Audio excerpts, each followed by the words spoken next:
गर्म हवा के झोंकों से उन पौधों के मूलों में जल सिंचन करने आए हैं।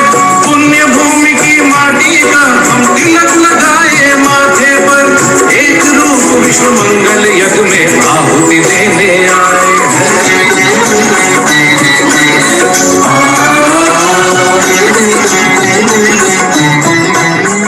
ओम शन्नो मित्र शं वरुणा शन्नो भवतयमा शन्नो इंद्रो बृहस्पति शन्नो विष्णुरुक्रमः। आदर और सम्मान के योग्य नेपाल आर्य समाज के सभी कार्यकर्ता और अधिकारी वर्ग, केंद्रीय सभा के सभी अधिकारीगण यहाँ अपने कार्यक्रम में सम्मिलित, देश विदेश से सभी जुड़े हुए सम्मिलित हुए महानुभावों, मान्य मातृशक्ति, बड़े ही रोचकता के साथ कई दिन से आप लोग इस वेद विचार को सुन रहे हैं और बहुत अच्छा लगता है कि ऋषिवर देव दयानंद के लगाए हुए ये बगीचे में जो आप लोग पौधे लगे हैं, इन पौधों को सही सही सींचना और पौधों को जिला कर रखना, ये हमारा और आपका परम दायित्व और कर्तव्य बनता है। ऋषि दयानंद का ये लगाया हुआ पौधा या ऋषि दयानंद का बनाया हुआ ये बगीचा वेद पर आधारित है, वैदिक सिद्धांत, वैदिक मान्यता पर आधारित है। जिस वैदिक मान्यता से लोग दूर हो गए थे, जिस वैदिक परंपरा से लोग दूर हो गए थे, जिस वैदिक संस्कृति से लोग दूर हो गए थे, ऋषि दयानंद ने उसी वैदिक संस्कृति का उजागर किया। और ऋषि दयानंद ने साफ कहा कि मैं कोई अलग मत या पंथ चलाना नहीं चाहता और लेश मात्र भी अभिप्राय मुझ में नहीं है कि मैं कोई मत या पंथ चलाऊं। अगर मत या पंथ चलाना होता तो आज विश्व भर में इतने मत चले हुए हैं, मैं किसी एक मत का अनुयायी अवश्य होता। ये मेरी इच्छा नहीं है। मेरी इच्छा केवल और केवल सत्य का प्रतिपादन करना है। और इस सत्य का प्रतिपादन करने के लिए वो सत्य कौन है? तो ऋषि ने कहा कि तीनों कालों में जो सत्य है, वर्तमान, भूत और भविष्य, जो परमपिता परमात्मा के बताए हुए दिए गए विचार ऋषियों के द्वारा, तो उन्होंने ये भी बताया कि ब्रह्मा से लेकर के जैमिनी पर्यंत तक ऋषियों के जो विचार है, उन्हीं विचारों का प्रतिपादन करना मैं अभिष्ट समझता हूँ। तो बहुत बहुत धन्यवाद है। और नेपाल एक आर्य समाजियों के लिए ऐसी जगह है, आर्य समाजों के लिए, आर्य समाजियों के लिए ऐतिहासिक इसलिए भी है कि हम और आप सभी मिलकर स्वर्गीय माननीय शुक्राचार्य शास्त्री जी के बारे में सुन रहे थे। नेपाल में उन दिनों में सत्य को सुनने के पक्ष में लोग नहीं थे, सत्य को चुनना नहीं चाहते थे। मूर्ति पूजा के खिलाफ, यद्यपि हम किसी के खिलाफ नहीं बोलते, हम असत्य और अधर्म के खिलाफ बोलते हैं, लेकिन उस असत्य के और अधर्म के खिलाफ सुनना नेपाल वासियों को पसंद नहीं था। और नेपाल नरेश ने शुक्राचार्य शास्त्री को फांसी पर लटका दिया। हम आर्यजनों का सौभाग्य है कि हम बलिदान दे करके भी इसी सत्य सनातन वैदिक धर्म को उजागर करते रहे, इसी वैदिक परंपरा को उजागर करते रहे। बीच में तो मैं दावा के साथ ये कह रहा हूँ आप लोगों को कि शाह वीरेंद्र जी के युग में, शाह वीरेंद्र जी के काल में आर्य समाज वीरगंज के कार्यकर्ता और अधिकारी बहुत निकट थे उनके, और इन लोगों से परामर्श लेकर के ही कोई काम किया जाता था उन दिनों में, जिसमें मैं बिल्कुल साक्षी हूं। वीरगंज आर्य समाज के बहुत सारे लोगों ने राजा वीरेंद्र जी के साथ, यानी शाह वीरेंद्र जी के साथ कंधा से कंधा मिलाकर के काम किया। और शाह वीरेंद्र जी कुछ भी थे, कैसे भी थे, लेकिन उन जैसा आज पाना मुश्किल है। कहीं और पाया जाए या नहीं, लेकिन नेपाल में पाना मुश्किल है। ये तो हमारा दुर्भाग्य है कि हमने ऐसे शख्सियत को, ऐसे व्यक्तित्व को खोया है, और उसी के बाद से ही नेपाल की स्थिति डामाडोल स्थिति है। ये किसी से छुपी हुई नहीं है, संपूर्ण विश्व के आंगन में लोग देख रहे हैं, सुन भी रहे हैं। खैर, हम आर्यजनों के लिए ये खुशखबरी है कि भले ही शुक्राचार्य शास्त्री जी ने बलिदान दिया होगा, लेकिन नेपाल में आज कई जगह गुरुकुल संचालित है। वीरगंज में भी गुरुकुल था, लेकिन इस समय समाप्त की ओर है। ना के बराबरी नहीं है ये कहिए तो भी ठीक है, समाप्त हो गया है। वीरगंज में भी गुरुकुल रहा है, विराटनगर में गुरुकुल है, और भी कई जगह नेपाल के अंदर में गुरुकुल संचालित है। तो ये शुक्राचार्य शास्त्री जी के बलिदान का ही योगदान है। अगर शुक्राचार्य शास्त्री जी बलिदान न हुए होते, बलिदान न देते होते, तो वैदिक संतति का, वैदिक परंपरा का उजागर करने वाला नेपाल में कोई नहीं होता। न आप लोगों के पास मैं जा पाता, और न आप लोग मेरे से जुड़ पाते। ये महज उन मनीषी की मेहरबानी है, उन मनीषी का योगदान है, जिनके बारे में अभी पूजा बहन जी वो भजन सुना रही थी। और हम आर्यजनों के लिए हमारा इतिहास के पन्नों में, आर्य समाज के इतिहास के पन्नों में शुक्राचार्य शास्त्री जी का नाम स्वर्णिम अक्षरों में लिखा हुआ है।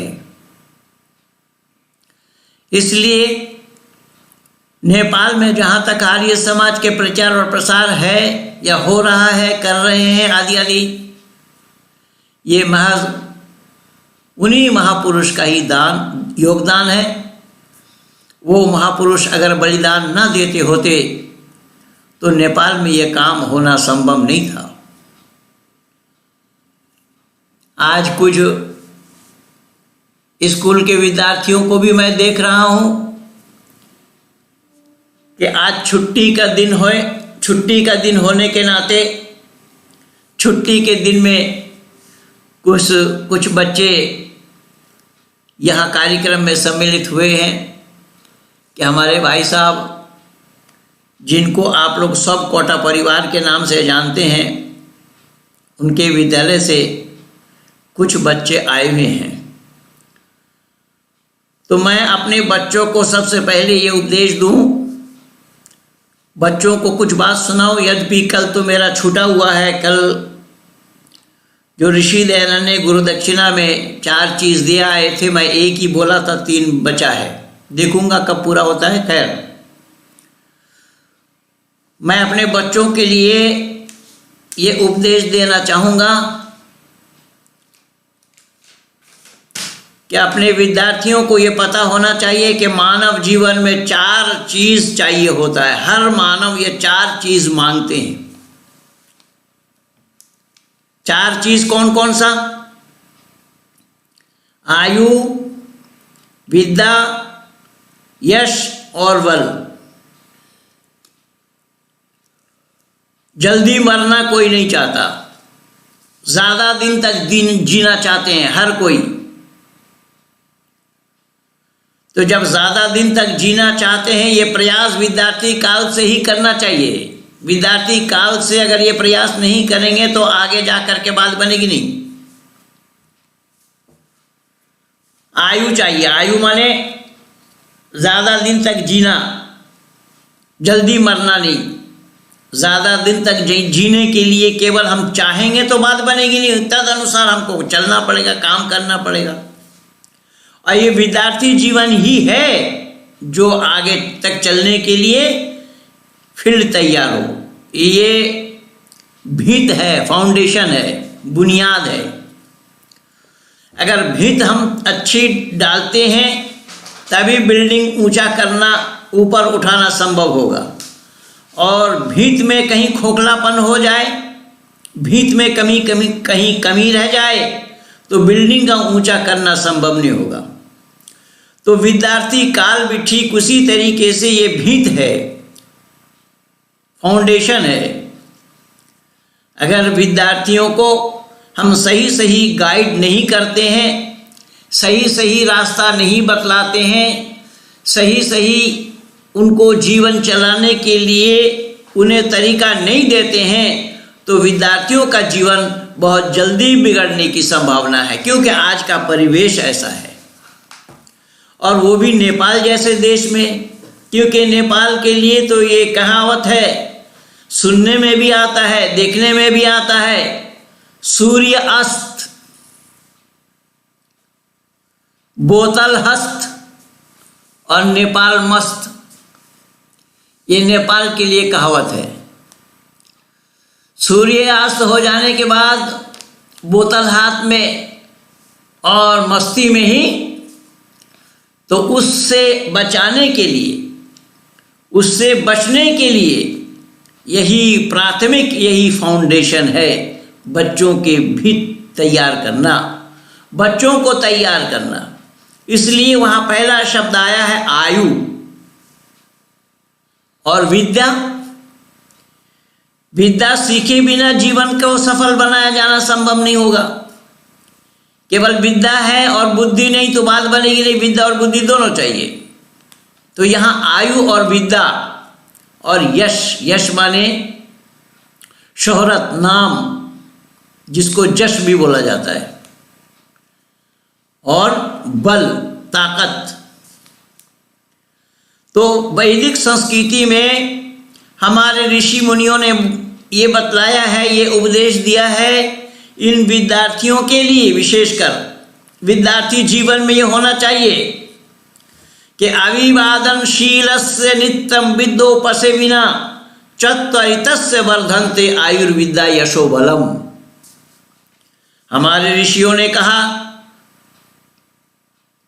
कि हर मानव ये 4 चीज चाहते हैं, 4 चीज की उम्मीद रखते हैं, 4 चीज की लालसा रखते हैं, और 4 को पाना चाहते हैं,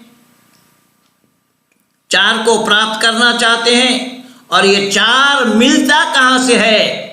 तो विद्यार्थियों को कहा गया कि 4 मिलता है बिल्कुल फोकट में, मुफ्त में, फ्री में। बोले कैसे मिलेगा? तो ऋषियों ने बताया अभिवादनशीलस्य,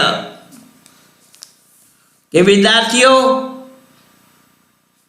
सुबह सवेरे उठते ही घर में माता पिता हैं, चाचा चाची हैं और दादा दादी हैं और बुजुर्ग हैं, उनका अभिवादन करो, उनके चरण वंदना करो, उनके चरण स्पर्श करो। अभिवादनशीलस्य नृत्यम वृद्धोपसे विना, यानी नित्य नित्य पति रोजाना वृद्ध लोगों के चरण स्पर्श करो। तो क्या होगा? तो आयु विद्या यशो बलम, आयु विद्या यश और बल, ये चार चीज तुम्हें मिलेंगे, तुम्हें पैसा खर्च करना नहीं पड़ेगा, बिल्कुल मुफ्त में मिलना है। यही हमारी परंपरा है, यही मानवता की रक्षा इसी में है, यही ऋषि परंपरा है। हम अपने बच्चों को अगर इस तरीके से तैयार करते हैं, इस तरीके की शिक्षा देते हैं, गुरुजनों के माध्यम से, घर परिवार के माध्यम से, तभी हमारे बच्चों के जीवन सफल बनना होगा। लेकिन इस समय मामला कुछ बिगड़ा हुआ है। मामला बिगड़ा क्या है कि सब अपनी अपनी जिम्मेदारी को टालना चाहते हैं। ये कहते हैं इसकी जिम्मेदारी है, उसका उसकी है, उसका उसकी है, जबकि बच्चों का जीवन तीनों के द्वारा ही निर्माण होता है। सबसे पहला माँ, इसलिए मातृवान पितृवान आचार्यवान पुरुषो वेदः, मैं पहला दिन बोला था। सबसे पहला गुरु तो माँ है। इत्तेफाक की बात है कि एक दिन एक बच्चा, छोटा बच्चा गाली दे रहा था, तो मैंने सुना, तो मैंने उसको रोका। मैंने कहा भाई तू गाली दे रहा है? तो उसको पकड़कर उसके माँ के पास ले गए कि बहन जी देखिए आपका बच्चा ही गाली दे रहा है वहां रास्ते में। वो हमारे पड़ोस की थी। उसकी माँ ने कही कि पंडित जी ये बच्चा उस समय से बिगड़ गया है जब मेरे से इसका लगाव कम हो गया और पिता के साथ इसका लगाव ज्यादा हुआ। माँ ने पल्ला झाड़ दिया, माँ ने टाल दिया पिता के ऊपर। पिता दोषी है, पिता दोषी है। सुनना बच्चों मेरी बातों को ध्यान से। तो एक दिन उनके पिता भी मिल गए। जब पिता से पूछा मैंने कि भाई साहब आपने बच्चों को सिखाया कुछ नहीं, ये बच्चा गाली दे रहा है, और मैं उसी दिन ही पकड़ करके ले गया इसके माँ के पास, तो माँ ने तो बतलाई कि इस पिता के सानिध्य में जब गया तब से ये गाली देने लगा, गाली सीख गया। पिता ने कहा कि पंडित जी ऐसी बात नहीं है, ये बच्चा जब से स्कूल जाने लगा ना तो वहीं से गाली सीख करके आया। यानी माँ ने टाल दिया पिता पर, पिता ने टाल दिया गुरु पर, स्कूल के अध्यापक पर। लेकिन हम जैसे गृहस्थी माता पिता ये समझने के लिए तैयार नहीं है कि 24 घंटे होते हैं एक दिन में। उन 24 घंटों में से 6-7 घंटा केवल अध्यापक के पास रहते हैं और 18 घंटा घर में रहते हैं। तो जो माता पिता 18 घंटे में अपने पास रख करके बच्चों को सिखा नहीं पाया, तो 6 घंटे में गुरु क्या सिखा देंगे? इसलिए परेशानी है। तो हमें तीनों अच्छा होना चाहिए, 3 परिपक्व होना चाहिए। ऋषि दयानंद ने इसे सत्यार्थ प्रकाश के 2रा और 3रा समुल्लास में लिखा है। पठन पाठन विधि, ऋषि दयानंद ने पढ़ने पढ़ाने की जो परिपाटी है उस विधि को अपने अमर ग्रंथ सत्यार्थ प्रकाश के 2रा और 3रा समुल्लास में लिखा है। 3रा समुल्लास में एक मंत्र को कोड करते हुए ऋषि दयानंद बतला रहे हैं कि विद्या विलासो मनसो धृतिशील शिक्षा सत्यव्रता रहित मन मलापहरः संसार दुख दलनेन शुभुषिताये धन नराबित कर्म प्रोपकारा। ऋषि लिख रहे हैं कि जो विद्यार्थी विद्या विलास में तत्पर रहते हैं, विद्या सीखने के लिए जो प्रयासरत रहते हैं और चरित्रवान आचार्य के सानिध्य में बैठकर विद्या अध्ययन करते हैं। अगर पढ़ाने वाला अध्यापक चरित्रवान नहीं होगा तो विद्यार्थियों को भी चरित्रवान नहीं बना पाएगा। ऋषि लिख रहे हैं, चरित्रवान आचार्य के सानिध्य में बैठकर विद्या अध्ययन करता है और विद्वान बनने के बाद उस विद्या को अपने पास नहीं रखता, अपितु उस विद्या को वितरण करता है, बांट देता है। उसके लिए कहा, ये धन्य नराय विहित कर्म परोपकारा, कि वो नर और नारी धन्य है जो के परोपकार में लगे रहते हैं, जो कि दूसरे के उपकार में लगे रहते हैं, अन्यों को फायदा पहुंचाने में लगे रहते हैं। तो विद्यार्थी जीवन ऐसा होना चाहिए। इसलिए विद्यार्थी जीवन में सबसे पहली शिक्षा ये है कि सुबह सवेरे उठते ही अपने माता पिता का चरण स्पर्श करें, घर में और जो बड़े बुजुर्ग लोग हैं उनका चरण स्पर्श करें, स्कूल जाएं, विद्यालय जाएं, गुरुजी के चरण स्पर्श करें, उनसे आशीर्वाद लें। ऐसे लोगों के आशीर्वाद से ये 4 चीज मिलना संभव होगा। क्या क्या? आयु, विद्या, यश और बल। ये 4 चीज मुफ्त में मिलेंगे, कोई खर्चा नहीं लगेगा। लेकिन लेने का तरीका होना चाहिए, लेने के लिए कैपेसिटी होनी चाहिए। कुछ लोग कहते हैं कि भाई हमें सहयोग नहीं देते। भाई सहयोग देना नहीं होता है, सहयोग लेने के लिए कैपेसिटी चाहिए। अगर सहयोग लेने की कैपेसिटी है तो लोग सहयोग करेंगे। इसलिए विद्यार्थी जीवन बहुत अनमोल जीवन है। विद्यार्थी जीवन को सही सुचारू रूप से बनाना यह परम कर्तव्य बन जाता है, घर के माता पिता का और गुरुजन का भी। तो गुरुजनों को भी चाहिए कि अपने विद्यार्थियों का जीवन किस तरीके से सुंदर से सुंदरमय हो, वो प्रयास करना। माता पिता को भी चाहिए कि अच्छे गुरु के सानिध्य में बच्चों को पढ़ने के लिए भेजना, पढ़ने के लिए देना। तो ये है तो प्रथम शिक्षा, पहली शिक्षा यही है, प्राथमिक शिक्षा यही है। रही बात हमें विद्यार्थियों को दिखाया गया, अभी दिखाया जा रहा था, बहुत सारे विद्यार्थी बैठे हुए हैं, बहुत सारे विद्यार्थी यहाँ पर छात्र और छात्राएं सब बैठे हुए हैं।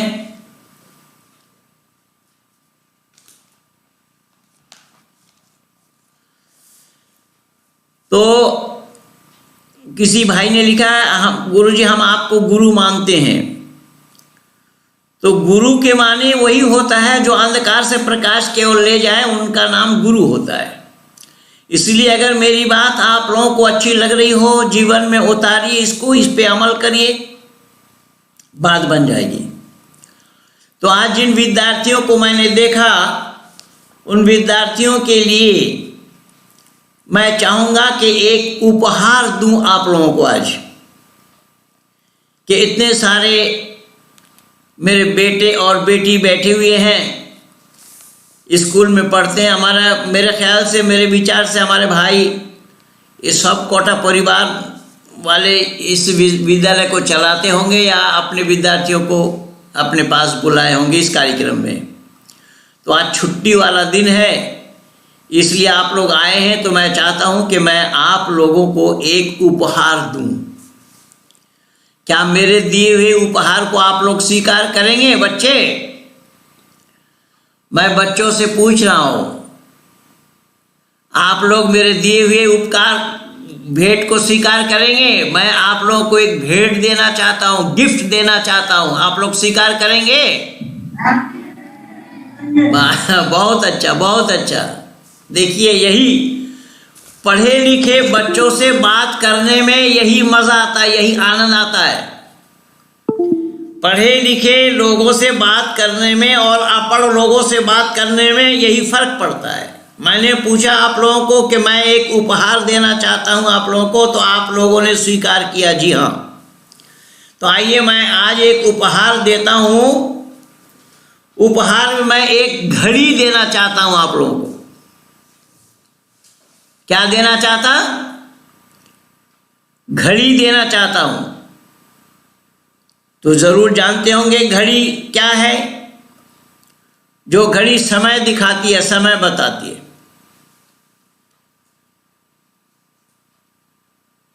तो समय बताती है घड़ी, इसलिए मैं चाहूंगा कि वो घड़ी आप लोगों को दूं, जिससे कि 24 घंटे का पता लगे आप लोगों को, और 24 घंटा ही नहीं, पूरा जीवन का पता उस घड़ी के द्वारा ही लगाया जाना संभव है। इसीलिए मैंने सोचा कि आज एक गिफ्ट दूं आप लोगों को, उपहार दूं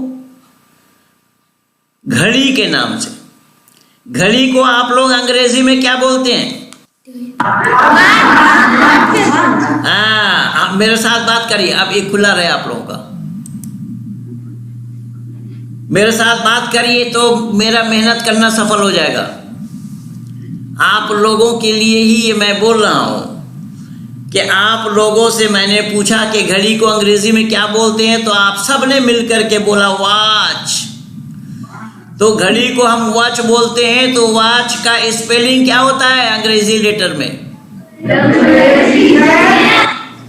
WATCH, वॉच। वॉच माने घड़ी, ठीक है। लेकिन यही वॉच अंग्रेजी में एक जगह और भी प्रयोग होता है, मालूम है आप लोगों को? Yes. हैं?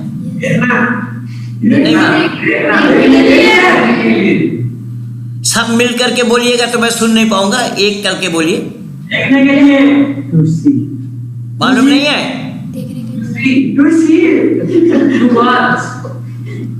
मैं कह रहा हूं यही वॉच, यही स्पेलिंग, यही लेटर अंग्रेजी में एक और जगह लगता है, और जगह प्रयोग होता है वॉच। ध्यान देना। अच्छा, जानते नहीं हो?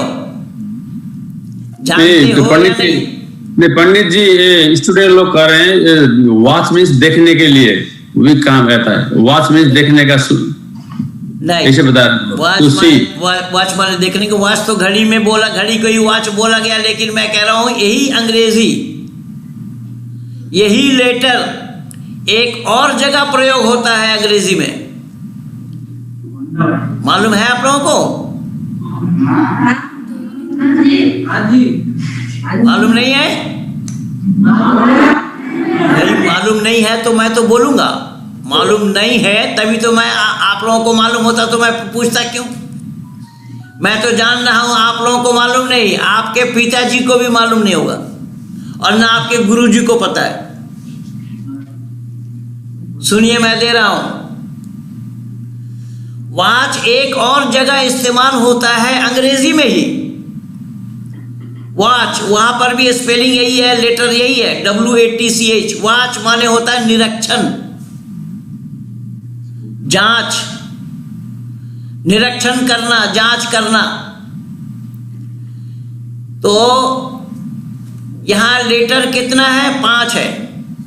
W है, A है, T है, C है और H है।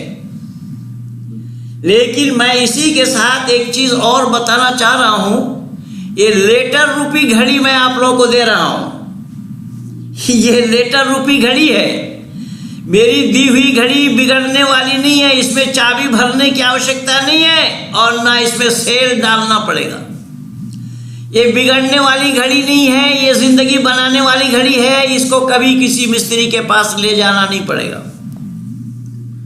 तो इस वॉच का, चाहे वो निरीक्षण वाला वॉच हो और घड़ी वाला वॉच हो, पहला लेटर कौन सा है? बहुत सुंदर। पहला लेटर है W। तो मैं आप लोगों को ये बताऊंगा कि वॉच योर वर्ड। वॉच माने निरीक्षण करना, और वर्ड माने क्या होता है? शब्द। शब्द, W शब्द को लिखने, वर्ड लिखने में भी पहला लेटर कौन सा आएगा? W आएगा।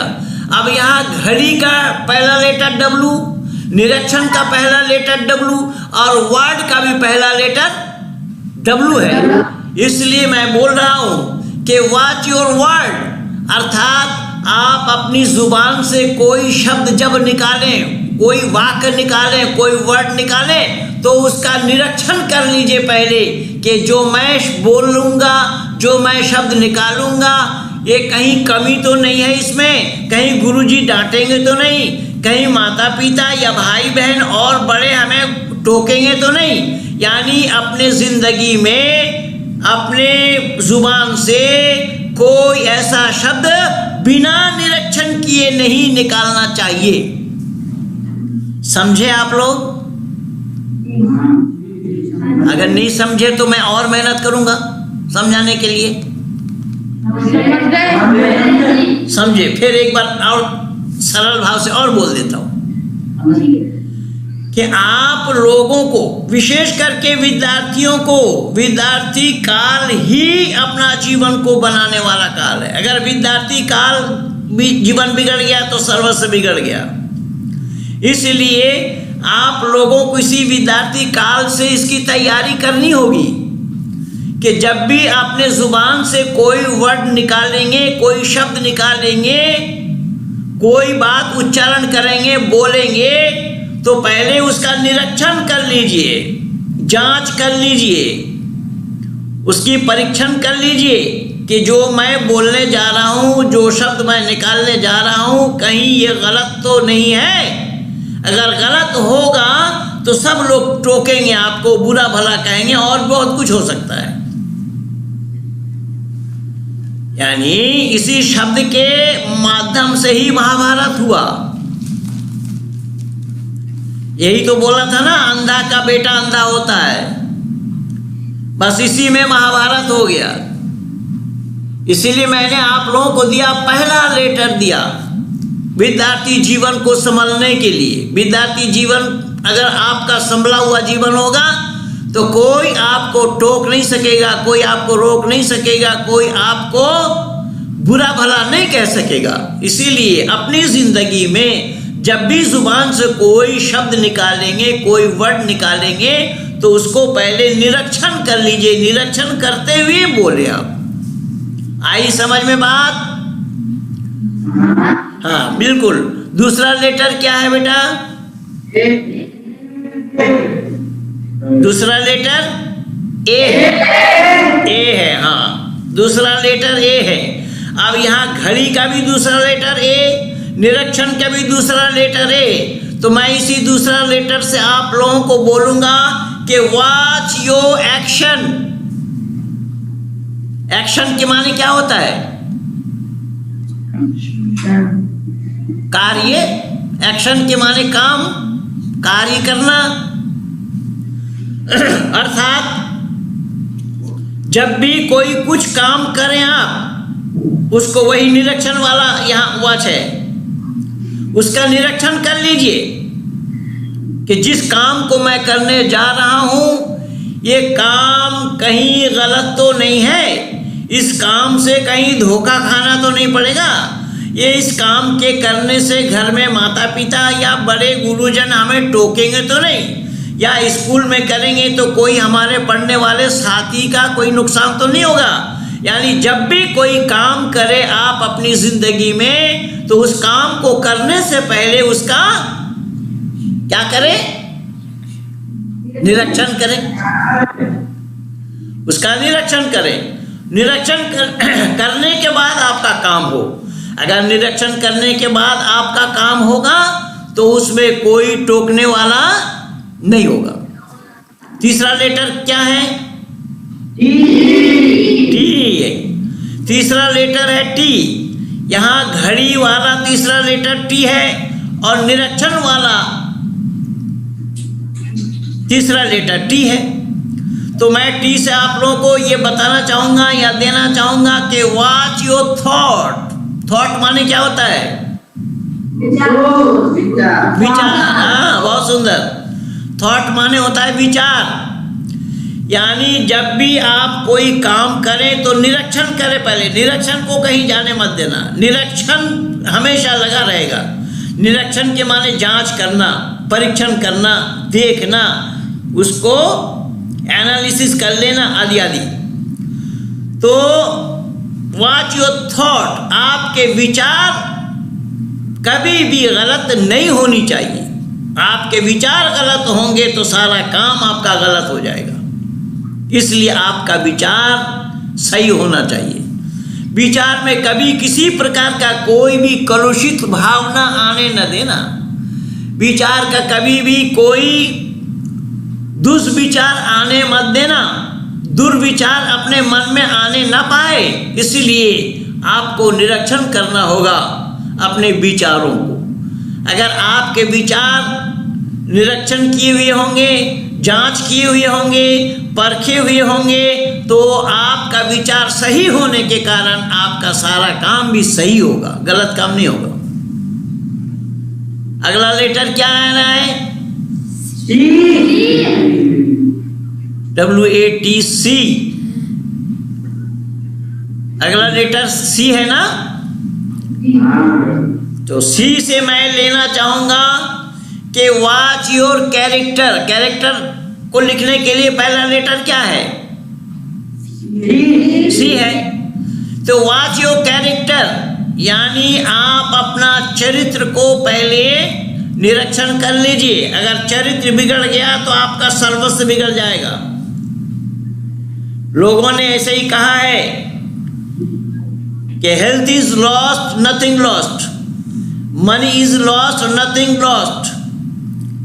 Time is lost, something lost. Character is lost, everything lost. समझ में आई बात जी?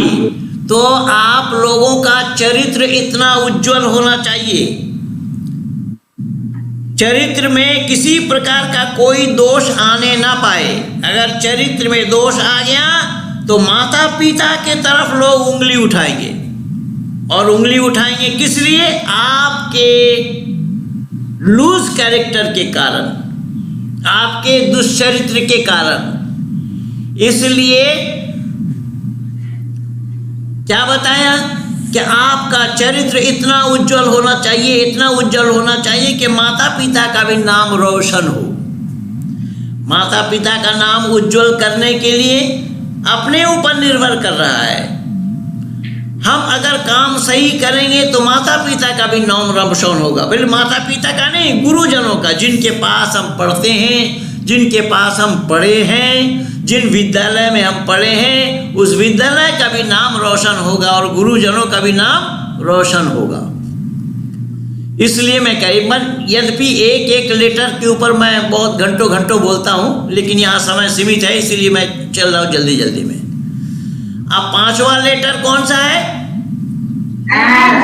H। H से मैं देना चाहूंगा कि वॉच योर हेल्थ। हेल्थ लिखने में पहला लेटर कौन सा है? H है। तो वॉच योर हेल्थ यानी आप निरीक्षण करें अपने हेल्थ को, स्वास्थ्य को। अगर आप स्वस्थ रहेंगे तो पढ़ने में मन लगेगा। अगर स्वस्थ रहेंगे तो विद्यालय जा पाएंगे। अगर स्वस्थ रहेंगे तो ट्यूशन कर पाएंगे। आप स्वस्थ रहेंगे तो आपको सब काम सही लगेगा। और कहीं आप अस्वस्थ हो गए तो, बीमार हो गए तो क्या होगा? पढ़ नहीं पाएंगे। हैं? बीमार हो गए तो आप घर में खाट में पड़े रहेंगे या स्कूल के, कॉलेज के हॉस्टल में पड़े रहेंगे और बिस्तर में पड़े होंगे। मक्खियां कई बार गाल के अंदर और गाल के बाहर, ये होता रहेगा। इसलिए आपको स्वस्थ रहना होगा। स्वस्थ रहने के लिए ये जरूरी है। अगर आप स्वस्थ रहेंगे तो पढ़ने में मन लगेगा, विद्यालय जा पाएंगे, सारा काम आपका ठीक होगा, गुरुजी का आदेश का पालन कर पाएंगे, माता पिता का आदेश का भी पालन होगा, ये सब काम सही सही होगा। इसलिए आप लोगों को स्वस्थ रहना चाहिए। कई बार मैं देखता हूँ बच्चे बड़े दुबले पतले हैं और मरियल सा दिखाई पड़ते हैं, तो उनसे जब कहते हैं कि भैया आप घी दही दूध क्यों नहीं लेते, तो बोले साहब घी दही तो दूध तो हजम ही नहीं होता। तो हजम नहीं होता तो फिर अपने स्वास्थ्य की रक्षा कैसे करेंगे? तो अभी बच्चे हमें सुनाते हैं कि लाइफ बॉय है जहां तंदुरुस्ती है वहां। ये लाइफ बॉय से अपना तंदुरुस्ती की रक्षा करना चाहते हैं, जो होना संभव नहीं। इसलिए आप लोगों को स्वस्थ रहना ही पड़ेगा। अगर स्वस्थ रहेंगे तभी आपको पढ़ने में मन लगेगा, विद्यालय जाने में मन लगेगा, आपका ट्यूशन जाने में मन लगेगा, पढ़ने में आपको आसानी होगी। अगर सर में दर्द हो रहा है तो सर में हाथ रख करके बैठे हैं, पढ़ने में पढ़ कुछ रहे हैं लेकिन दर्द सर में है, सर पे पकड़े बैठे हैं, इसलिए नहीं होगा, इससे बात बनेगी नहीं। तो ये मुख्य रूप से आप लोगों को बतलाने के लिए, आप लोगों की शिक्षा के लिए मैंने ये 5 लीटर रूपी घड़ी आप लोगों को दिया। 5 लीटर है इसमें, और 5 लीटर का जो जो शब्द मैं बोला हर एक का पहला लेटर वही होगा, और जहाँ से लिया गया, चाहे वॉच वाला, निरीक्षण वाला लेटर हो या घड़ी वाला हो, इन दोनों जगह यही 5 लेटर है, WATCH, ये 5 लेटर है। तो इन्हीं 5 लेटरों को अगर आप अपने हृदय रूपी डायरी में नोट कर लेते हैं तो ये जिंदगी बनाने वाली घड़ी है। ये घड़ी बिगड़ने वाली नहीं है। इस घड़ी में चाबी भरने की आवश्यकता नहीं है, इस घड़ी में सेल डालने की भी आवश्यकता नहीं है। ये कभी बिगड़ने वाली घड़ी नहीं है, कभी बिगड़ेगी नहीं। इसलिए आप सभी विद्यार्थियों के लिए मैंने ये थोड़ा सा एक उपहार के रूप में ये आप लोगों को दिया। अगर आप लोग उचित समझेंगे तो इसी मेरे दिए हुए उपहार को आप लोग अपने जिंदगी भर संभाल करके रखेंगे तो आप लोगों की जिंदगी बन जाएगी। ठीक है?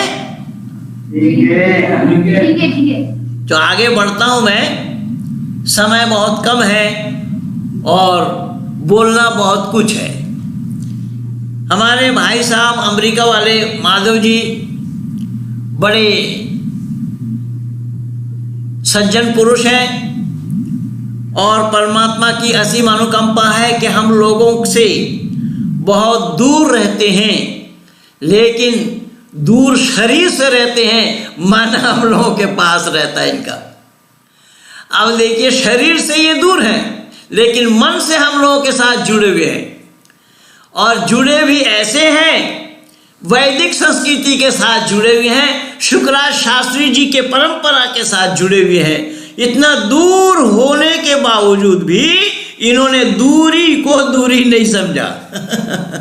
क्या कमाल है! भाई साहब ने दूरी को दूरी नहीं समझा और दूरी को नजदीक बना लिया।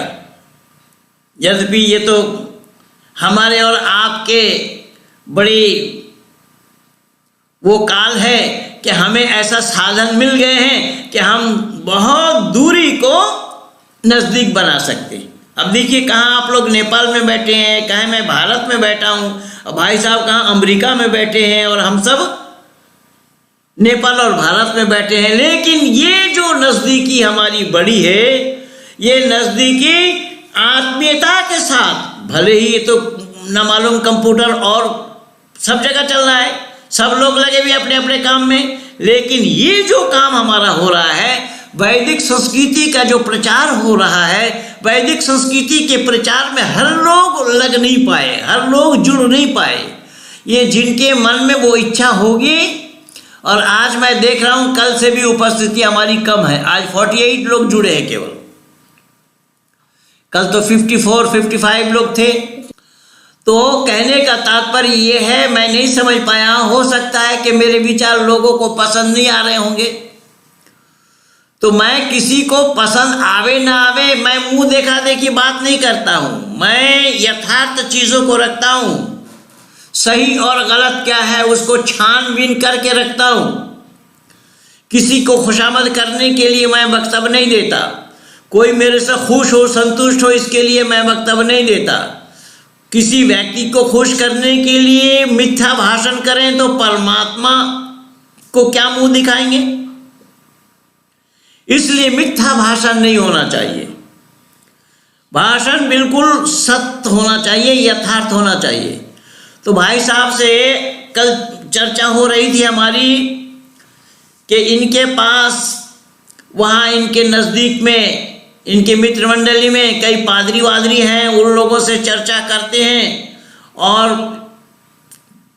एक दो बात कल इन्होंने छेड़ी थी और मैंने इनसे प्रॉमिस किया था कि ठीक है, कल मैं कुछ विषय आप लोगों को आपको दे दूंगा जो उन पादरियों को आप पूछ करके देखेंगे कि वो जवाब नहीं दे पाएंगे। उनमें आप देखेंगे कि बाइबल के उत्पत्ति विषय में बताया है कि आदि में परमेश्वर ने आकाश और पृथ्वी की सृष्टि की। परमेश्वर ने आकाश और पृथ्वी की सृष्टि की और किस चीज से की? बाइबल मौन है। और किसी चीज को बनाने के लिए 3 साधन होना जरूरी है, जिसको ये ईश्वर, प्रकृति और जीव बोला जाता है। इन 3 के बगैर कोई वस्तु का बनना संभव नहीं है। ठीक है, बनने वाली बात छोड़िए, यहाँ हम और आप जो बैठे हैं यहाँ पर भी 3 वस्तु है। आप लोग जुड़े हैं, मैं आप लोगों से जुड़ा हूं और ये साधन लैपटॉप, कंप्यूटर या मोबाइल, इन तीनों में से एक को हटाइए, देखिए काम चलता है कि नहीं। मैं बोलना बंद कर दूंगा तो मेरे विचार को आप लोग सुन पाएंगे? बिल्कुल नहीं सुन पाएंगे। आप लोग अगर सब एक एक करके उठ करके चल दे तो मैं बोल पाऊंगा? मैं बोल नहीं पाऊंगा।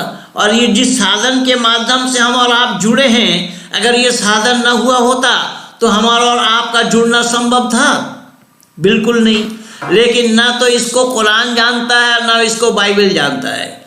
और बाइबल के सृष्टि उत्पत्ति विषय में ये बताया गया है कि गॉड ने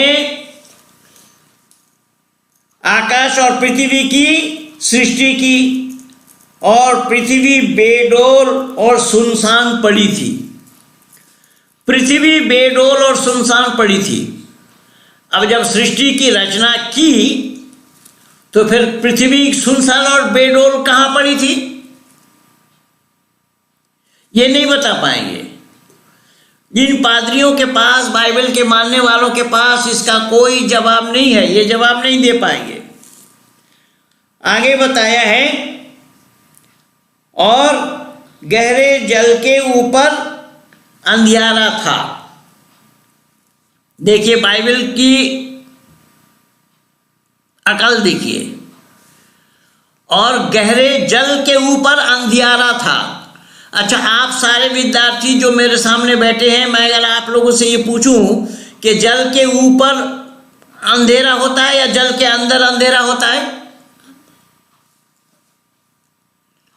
क्या जवाब देंगे आप लोग? जल के ऊपर अंधेरा रहता है या जल के भीतर अंधेरा रहता है? नीचे। जल के भीतर, क्योंकि जल के अंदर जाएंगे तो देखा जाना संभव नहीं होगा। लेकिन ये बाइबल वालों की बुद्धि मारी गई। ये कह रहे हैं कि जल के ऊपर अंधेरा था तथा परमेश्वर ने आत्मा जल के ऊपर मंडरा रहा था। अब देखिए, परमेश्वर क्या आत्मा जल के ऊपर मंडरा रहा था। अगर परमेश्वर की आत्मा जल के ऊपर मंडरा रहा था तो किसी ने देखा होगा तभी तो लिखा, या बिना देखे लिखा? क्या सोचेंगे आप लोग? क्या कहेंगे? क्या जवाब आएगा? कि देख करके लिखा जाएगा या बिना देखे लिखा? चलो मैं मान लेता हूं कि बिना देखे लिखा। तो बिना देखे अगर लिखा तो परमात्मा की आत्मा मंडराने लगे तो वो दुनिया की सृष्टि कैसे करेंगे? मंडराना के माने छटपट करना। अब परमात्मा की आत्मा बताया जा रहा है, परमात्मा की आत्मा मंडराने लगे। तो परमात्मा के आत्मा के साथ जब कोई संपर्क और संबंध नहीं है। वेद में आया है कि परमपिता परमात्मा इस आत्मा से बहुत दूर है। परमात्मा आत्मा अलग चीज है। परमात्मा में रूप, रस, गंध, शब्द और स्पर्श, ये 5 चीज परमात्मा में नहीं है। और ये 5 चीज़ हमारे हमारे अंदर आत्मा होने से होता है। आत्मा अगर निकल जाती है तो ये काम करना बंद हो जाता है। अब यहाँ आत्मा परमात्मा की आत्मा मंडराने लगी। अब भला परमात्मा जो दुनिया का बनाने वाला है, तो दुनिया का बनाने वाला है, उसकी आत्मा अगर मंडराने लगे, छटपट करने लगेंगे, तो वो दुनिया का बनाने वाला हो सकेगा? इसी तरीके से बाइबल में असत्य बातों का प्रतिपादन किया है। अब परमेश्वर ने कहा उजियाला हो जा, परमेश्वर ने कहा उजियाला हो जा।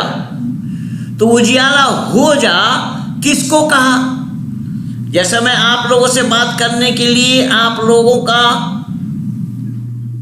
के टच में मैं आया और मेरे टच में आप लोग आए, कई बार आप लोगों का फोटो मैं देखा यहाँ, तब आप लोगों से पूछा कई बार। अगर आप लोग मेरे सामने ना होते तो मैं पूछ पाता क्या? संभव ही नहीं था। अब यहाँ परमात्मा किससे कहा उजियाला हो जा? उजियाला कैसे हो जाएगा? उजियाला क्या है? ये भी बाइबल के गॉड को, यहोवा को इसका पता भी नहीं है। उजियाला हो गया और परमेश्वर ने उजियाला को देखा कि अच्छा है, यानी परमेश्वर को उजाला अच्छा होता है, प्रकाश अच्छा होता है, इसका भी ज्ञान नहीं था। उस उजाला को देख करके परमेश्वर कह रहे हैं कि अच्छा है। उजाला कैसा हुआ, किस प्रकार से हुआ, उसका कारण क्या है, ये कहीं पर भी बाइबल में नहीं बताया गया है। तो केवल इतना ही नहीं, और परमेश्वर ने उजियाला को अंधेरा से अलग किया। अब देखिए कमाल बाइबल का, परमेश्वर ने उजियाला को अंधेरे से अलग किया। अच्छा जरा विचार करके बतलाना, अंधेरे से उजाले को अलग करना पड़ेगा या उजाला करने से अंधेरा अपने आप दूर होगा? अंधेरा को दूर करना पड़ेगा कि उजाला करने से, मोमबत्ती जलाने से प्रकाश हो जाएगा, अंधकार दूर होगा या नहीं होगा?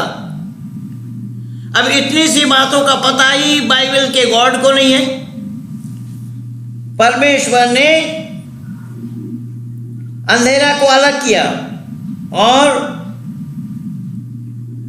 और परमेश्वर ने उजाला को दिन और अंधियारा को रात कहा, तथा सांझ हुई, भोर हुआ, फिर एक दिन हो गया। ये है इनके दिन बनाने का कार्यक्रम। अब सांझ हुई, भोर हुआ, लेकिन यहाँ सवाल ये है कि अगर परमेश्वर ने इस तरीके से दिन को बनाया तो सूरज के बगैर दिन का बनना कैसा संभव होगा? दिन है या रात है, हमें और आपको पता किस चीज के द्वारा लगता है? सूरज के द्वारा। तो सूरज को बनाए बगैर गॉड को, यहोवा को पता कैसे लगा? और ये बताया जाता है कि 7 दिन में दुनिया बनाई, या भी एक दिन का मैं बोला हूं, ऐसा ही 7 दिन बोला गया है। और सूरज को बनाया यहाँ 4था दिन में बताया गया।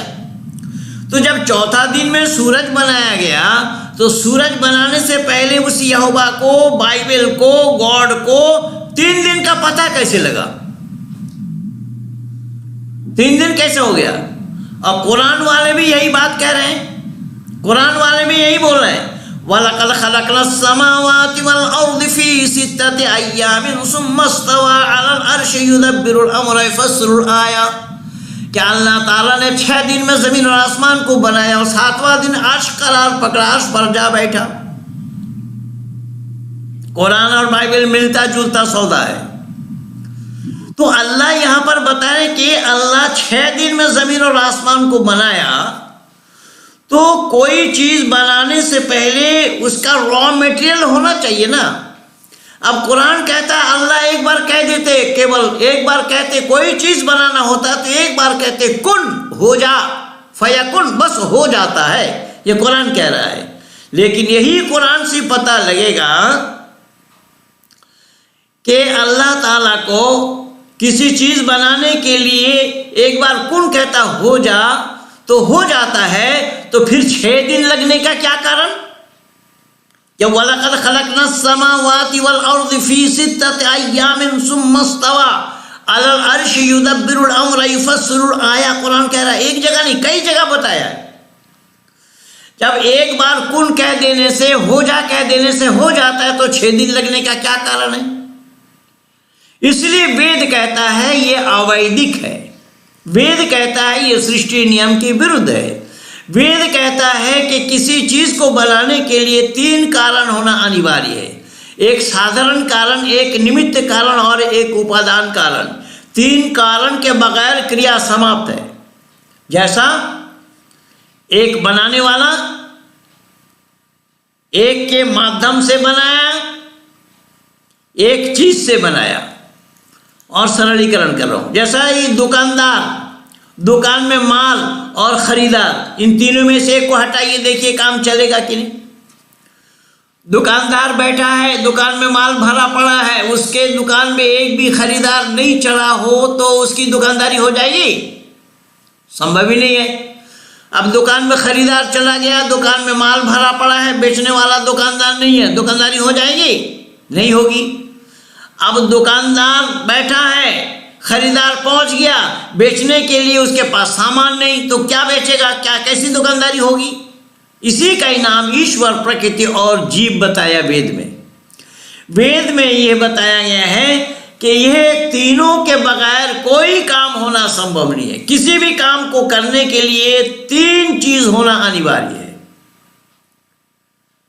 जैसा 3 के बगैर कोई काम नहीं होगा। वहां नमाज लोग पढ़ते हैं, वहां पर भी 3 कारण होता है। नमाज पढ़ने वाला, नमाज, और जहां नमाज पढ़ी जावे, या नमाज जिनके लिए नमाज पढ़ी जा रही हो, और स्थान। पूजा करने में भी, मंदिर में भी 3 चीज चाहिए।